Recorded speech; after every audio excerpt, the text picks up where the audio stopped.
글로벌 통신칩 시장의 절대 강자 퀄컴이 발표한 5G 경제 보고서에 따르면 글로벌 5G가 창출하게 될 가치는 2035년에 12조 3천억 달러, 하나로 일경 4,760조 원으로 폭발적인 성장을 보이며 2,200만 개의 일자리를 만들 것이라 내다봤습니다. 일경 4,760조 원이면 2017년 중국의 GDP보다 약간 높은 수준으로 5G는 수많은 미래 산업 가운데 절대로 놓쳐서는 안 될 핵심 산업으로 꼽히고 있습니다. 영국 런던에 본사를 둔 리서치 전문 회사 테크나비오에 따르면 5G 통신 장비 시장은 앞으로 4년 동안 1년에 무려 71%씩의 폭발적인 성장을 보여주리라 전망하였는데요. 2017년도와 2018년도에 삼성전자의 점유율은 5% 이하로 매우 초라하였고 화웨이, 에릭슨, 노키아 그리고 중국의 ZTE가 글로벌 통신 장비 시장을 휩쓸고 있었습니다. 그런데 2019년 올해부터 삼성전자가 글로벌 시장의 판도를 완전히 뒤엎어버렸습니다. 리서치 회사 델오로의 조사에 따르면 최근 5G 통신 장비 시장 점유율은 삼성이 37%로 전 세계 1위를 달성하였고 화웨이가 28%로 2위, 에릭슨 27%로 3위, 노키아 8%로 4위씩을 차지하였습니다. 삼성의 5G가 이렇게 입이 쩍 벌어지는 속도로 성장할 수 있었던 것은 역시나 압도적인 기술력이죠. 최근 삼성전자는 5G 통신칩과 애플리케이션 프로세스 이 둘을 하나로 합쳐버린 5G 통신칩을 세상에 공개하였는데요. 이름은 엑시노스 980. 5G는 물론이고 4G, 3G 심지어 2G까지 지원하고요. 최대 1초에 35,5천만 비트의 데이터를 보낼 수 있는 속도, 여기에 삼성이 최근 선보인 1억 800만 화소의 이미지 기술까지 지원하는 이미지 처리 장치를 갖췄습니다. 삼성이 전 세계 기업 중 가장 먼저 이 말도 안 되는 성능들을 모두 보유한 5G 통신칩 대량 생산을 시작하게 되는데요. 이미 전 세계에서 잭팟을 터뜨리고 있습니다. 최근에는 중국 스마트폰 시장 점유율 18.7%로 화웨이에 이어 2위를 기록 중인 비보가 올해 안으로 출시할 5G 스마트폰에 삼성전자의 엑시노스 980 5G 통합칩을 탑재한다고 밝혔습니다. 참고로 중국의 비보가 전 세계에 판매하는 스마트폰 대수는 분기별로 2,500만 대로 1년에 1억 대를 판매하고 있습니다. 비보는 원래 5G 통신칩을 자체 개발하려 했지만 포기하였고요. 삼성의 엑시노스 980을 사용하기로 한 것입니다. 비보뿐만 아니라 샤오미, 화웨이 등도 기존에는 퀄컴의 스냅드래곤 칩을 사용하였는데 이번에 삼성이 개발에 성공한 엑시노스 980을 이미 테스트 중인 것으로 알려졌습니다. 두 개의 칩을 하나의 작은 칩으로 압축시켰기 때문에 공간 활용도가 상당히 뛰어날 뿐만 아니라 가격 측면에서도 퀄컴보다 저렴하고 배터리 효율성도 대폭 개선된 것으로 전해졌습니다.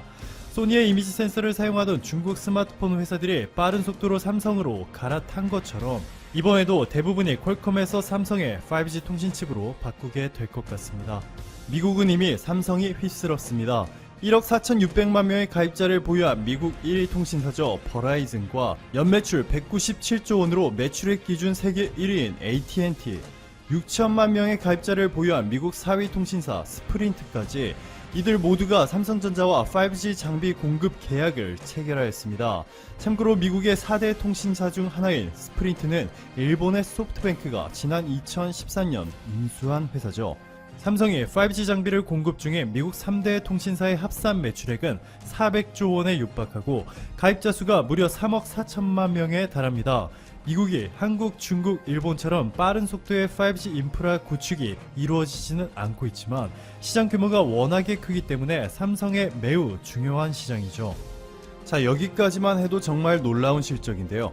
한국 제품을 가장 사용하지 않는 대표적인 국가 일본마저도 삼성의 5G 장비 없이는 미래 사업이 불가능하다고 판단한 것 같습니다. 먼저 토요타에 이어 일본 대기업 서열 2위이자 일본 내 1위 이동통신사 NTT 도코모를 상대로 삼성전자가 5G 네트워크 장비 독점 공급 계약을 체결한 것으로 전해졌습니다. 인포스탁 데일리의 보도 내용을 보시면 삼성전자가 2020년 도쿄올림픽 통신 주간 사업자인 NTT 도코모와 5G 장비 독점 공급 계약을 수주하였다는 부분을 확인하실 수가 있습니다. 여기 가입자 수 기준 일본 통신사 점유율을 보시면 NTT 도코모가 7,710만 명으로 점유율 45.1%, 일본에서 압도적인 1위를 기록 중에 있습니다. 여기 지난 2016년 NTT 도코모의 공식 발표를 보시면 삼성과 화웨이 둘 다 함께 2020 도쿄올림픽 시즌에 맞춰서 5G 상용화를 준비했던 것으로 확인할 수가 있습니다. 그런데 미국이 국가 안보 침해를 이유로 화웨이 5G 통신 장비에 대해 글로벌 제재를 시작하였고, 세계 2차 대전 이후로 미국에 퍼주기 외교를 하고 있는 일본 입장에서는 무조건 미국의 말을 들어야 하니 화웨이를 완전히 배제하고 있는 것 같습니다. 최근에는 통신 장비뿐만 아니라 화웨이 스마트폰까지 타격을 받고 있는데요. 일본 니케이의 보도에 따르면 일본의 1위 통신 사업자인 NTT 도코모가 화웨이의 5G 스마트폰을 유통하지 않기로 하였습니다. 미국의 구글까지 트럼프의 중국 때리기에 동참하면서 화웨이 스마트폰으로는 더 이상 구글의 안드로이드 라이선스 서비스인 유튜브, 구글맵뿐만 아니라 플레이스토어 자체도 이용할 수 없게 되어버렸습니다. 이 때문에 NTT 도코모는 물론이고 2위인 KDDI, 3위 소프트뱅크도 화웨이의 신형 스마트폰 출시를 무기한 연기한다고 밝혔습니다. 소프트뱅크가 인수한 세계 최대 규모의 반도체 설계 회사죠. ARM마저도 화웨이와 거래를 중단하겠다고 선언하였습니다. 블룸버그는 화웨이의 5G 통신칩이 기린 990의 후속작을 개발하기 위해서는 ARM의 반도체 설계 디자인 라이선스가 필요한데 미국의 금지 때문에 화웨이와 더 이상 거래를 하지 않는다고 전했습니다.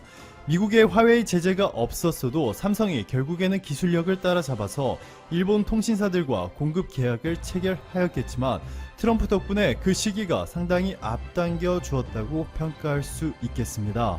사실 NTT 도코모만 잡아도 일본의 절반을 잡은 것으로 매우 만족할 만한 성과인데요. 삼성은 여기서 멈추지 않고 최근 일본 2위 통신사 KDDI와 2조 4천억 원 규모의 5G 장비 공급 계약을 체결하였습니다. 물론 독점 계약은 아닙니다. 일본에서 5,350만 명의 가입자 수를 거느린 KDDI는 삼성뿐만 아니라 스웨덴의 에릭슨, 핀란드의 노키아를 함께 5G 장비 공급사로 선정하였습니다. 그런데 보시면 KDDI의 5G 설비 투자액이 4,667억 엔, 하나로 5조 원 정도인데 이번에 삼성전자와 체결한 계약 규모는 2조 4천억 원으로 절반 가까이 차지하고 있습니다. 최근 이재용 부회장이 일본의 초청을 받아 도쿄 조우시 스타디움에서 개최된 세계 럭비 월드컵 개막식에 참석했던 것 모두 기억하시죠?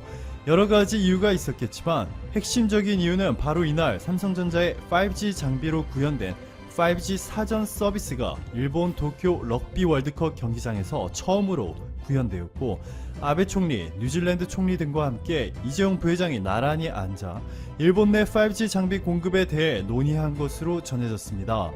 괜히 일본 여행을 떠난 것이 아니었네요. 5G 특허 등록수도 삼성이 압도적인 1위입니다. 해마다 5G 관련 특허가 기하급수적으로 늘어나고 있는데요. 지난해 총 5,600개의 특허 중 무려 1,166개가 삼성이 보유하였네요. 2위인 화웨이는 1,000개도 되지 않고 스냅드래곤으로 명성을 떨치고 있는 퀄컴은 730개에 불과합니다. 앞으로 15년 뒤 중국의 GDP인 1경 4,760조 원으로 성장할 글로벌 5G 시장에서 삼성전자가 이미 1위를 차지한 것이죠. 메모리 반도체 시장에서 이미 압도적인 1위를 기록 중인 삼성전자가 비메모리 반도체 분야에서 133조 원을 투자해 2030년 시스템 반도체 1위를 달성할 것이라 천명하였습니다. 지금까지 삼성전자의 비메모리 반도체 분야 행보를 보시면 이미지 센서 세계 1위를 기록 중인 소니가 도무지 쫓아올 수 없는 속도로 6,400만 화소에 이어서 1억 800만 화소를 개발해 소니의 주요 고객이었던 중국 스마트폰 업체들을 빼앗았고, 화웨이, 퀄컴, 노키아, 에릭슨이 휩쓸고 있었던 5G 통신 장비 시장에서 단숨에 1위로 치고 올라와 삼성의 최대 라이벌인 애플조차도 삼성에 5G 칩을 공급해달라고 부탁하는 상황으로 만들어버렸습니다. 최근에는 세계 최초로 5G 스마트폰을 상용화하는 데 성공한 삼성이 일본 5G 통신 시장까지 휩쓸어 버렸는데요. 이러한 속도대로라면 2030년이 아니라 앞으로 5년 후면 삼성이 발표한 반도체 비전 2030 계획 중 상당 부분 실현될 수 있을 것으로 보이며, 이 과정에서 국내에서 수십조 원의 투자가 이루어지기 때문에 일자리 증가와 함께 투자 활성화로 대한민국 국익에 상당한 도움이 될 것으로 보입니다. 추천 한번 정중히 부탁드리면서 들어가 보겠습니다. 자율주행차, 차량용 반도체, 전기차, 이런 것들 미래 산업이고 5년 후에 굉장히 고성장할 산업이라는 것 누구나 다 알고 있는 상식적인 수준이죠. 10년 후가 됐는데 과연 전기차가 고성장하지 않을까요? 자율주행이 이미 상용화되어 있지 않을까요? 이건 쉽습니다. 근데 전기차 하면 떠오르는 기업들, 테슬라, 자동차 하면 NXP, 차량용 반도체, 그리고 자율주행차 하면 구글의 웨이모, 좀 더 나가면 우버 정도. 물론 전기차 배터리는 그나마 우리나라가 좀 해주지만 이 차량용 반도체에서 삼성전자라는 간판 회사를 제외하면 그다지 국내 기업에선 메이저 회사가 없는 거 아니냐, 그 관련된 회사라도 조금 희망이 없는 거 아니냐라는 비관론을 자주 듣곤 합니다. 그런 비관론에 한 가지 반론을 제기하고자 우리나라의 기업 중에서도 차량용 반도체 자율주행에 밸류체인에 이 세계적인 기업들과 거래하는 기업들이 있다. 바로 해성 DS입니다. 물론 관심 있으신 분들은 다 알고 있는 우리나라의 이제 유명한 중견 기업이지만 일반인 분들은 반도체 그다지 관심이 없으신 분들은 모르는 경우도 많기 때문에 한번 오늘 다뤄보도록 하겠습니다. 간단한 기업 개요, 점유율 추이, 성장성 요 정도 체크해보면 좋을 것 같습니다. 아주 쉬운 수준의 전문 용어들이 조금 나올 텐데 최대한 이해가기 쉽게 한번 가보겠습니다. 이 회사가 주로 하는 것이 뭐냐 하면 리드프레임입니다. 반도체 공정에는 전공정 이 있고 후공정이 있죠. 그냥 두 개의 크게 공정 어떤 프레임이 있다 이렇게 보시면 되고, 그 중에 전공정 하고 나서 이제 포장하는 그 후공정에서 패키징이라는 과정 중에 반도체 서브스트레이트, 즉 그 칩과 외부 회로와의 접속을 위한 지지대 정도로 생각을 하시면 되는데, 이게 패키지 서브스트레이트와 리드 프레임을 통칭해서 반도체 서브스트레이트다 요렇게 보시면 됩니다. 좀 더 살짝만 자세히 가보죠. 이 반도체 서브스트레이트는 미리 리드 프레임과 패키지 서브스트레이트로 나뉘죠. 리드 프레임은 ELP와 SLP로 나뉩니다. 이 리드 프레임 쪽이 차량용 반도체랑 모바일 기기 등의 패키지에 쓰이는 재료이고, 패키지 서브스트레이트라고 제가 불린 부분이 FPGA나 FC, FPGA 등의 즉 PC, 서버 모바일 등의 소위 메모리 반도체의 패키징 재료입니다. 그러니까 요 딱 들어봐도 그 반도체 서브스트레이트가 두 가지는 아니는데 리드 프레임과 패키징 서브스트레이트. 그럼 리드 프레임은 약간 어떤 차량용 반도체 이런 하는 쪽에서 많이 쓰겠네. 그리고 패키지 서브스트레이트는 삼성전자나 SK하이닉스까지 같이 일단 메모리 반도체 하는 쪽에서 조금 쓰겠네. 요런 감이 일단 오시죠. 자, 반도체 재료 사업의 전체 규모가 600억 달러 정도 보시면 되고, 그중 패키징이 200억에서 250억 달러 수준으로 보시면 됩니다. 크게 틀리지 않는 수치 어바웃으로 나머지는 웨이퍼 재료라고 불리는 부분이죠. 세계에서 한국이 이 분야에서 현재 2위를 차지하고 있고요. 성장률로 보면 1위입니다. 근데 패키징 재료 부분의 성장률보다 웨이퍼 재료 부분의 성장성이 높긴 해요. 같은 근데 패키징 재료여도 차량용 패키징 재료, 즉 해성 DS가 영위하고 있는 분야는 고속 성장하고 있다. 요 정도로 체킹을 하면 되고, 또한 모든 반도체 이 재료가 당연히 다 그렇긴 하지만 특히 차량용에 들어가는 거기 때문에 품질 검증 과정이 매우 엄격해서 이 신생업체의 진입이 굉장히 힘든 분야다라고 볼 수 있습니다. 이 회사가 하는 이제 리드 프레임 이런 ELP, SLP 기술에 대해서 아주 간략하게만 설명하고 한번 지나가 보겠습니다. 리드 프레임에서 SLF는 초정밀 금형을 타발해서 성형하는 방식으로 주로 난이도가 조금 낮거나 품질 신뢰성이 조금 중요한 그런 제품 양산에 적용이 되고, ELF라는 게 또 있거든요. 그것은 제품의 회로 패턴을 약품으로 에칭, 그러니까 시각 성형하는 방식으로 얇은 소재나 뭐 미세 패턴 등의 좀 난이도가 높은 제품 위주로 다품종 소량 생산 제품들이 대부분의 시장을 형성하고 있다. 그러니까 제가 뭐 한마디로 SLF가 좀 난이도가 낮고 ELF가 난이도가 좀 높다, 이 정도로 간단하게 구분이 되는데, 그리고 뭐 여러 가지 좀 뭐 자세한 건 더 들어가야 되긴 하지만, 최근에 중국 업체들이 이 SLF로 난이도가 낮은 저가형 리드 프레임으로 진입하는 그쪽에 문제가 조금 있긴 한데, 이 해성 DS가 독자적인 이 PPF라는 도금 기술을 바탕으로 2017년에 이 중국이 들어온 SLF도 그 16년도에도 세계 5위였거든요. 17년도에도 여전히 세계 5위를 수성했고, ELF는 계속해서 세계 1위. 이 제가 난이도가 높다고 했죠. 다품종 소량 생산. 이 ELF 부분에서 해성 DS가 세계 1위다. 그래서 뭐 잘해주고 있다, 뭐 이렇게 보시면 될 것 같고요. 뭐 패키징 서브스트레이트는 뭐 고집적 반도체 칩에 적합한 다층 회로 구형 구설이나 뭐 미세 패턴 성형 기술이 핵심인데, 그러니까 그냥 메모리 반도체랑 맥락을 같이 한다라고 보시면 되고요.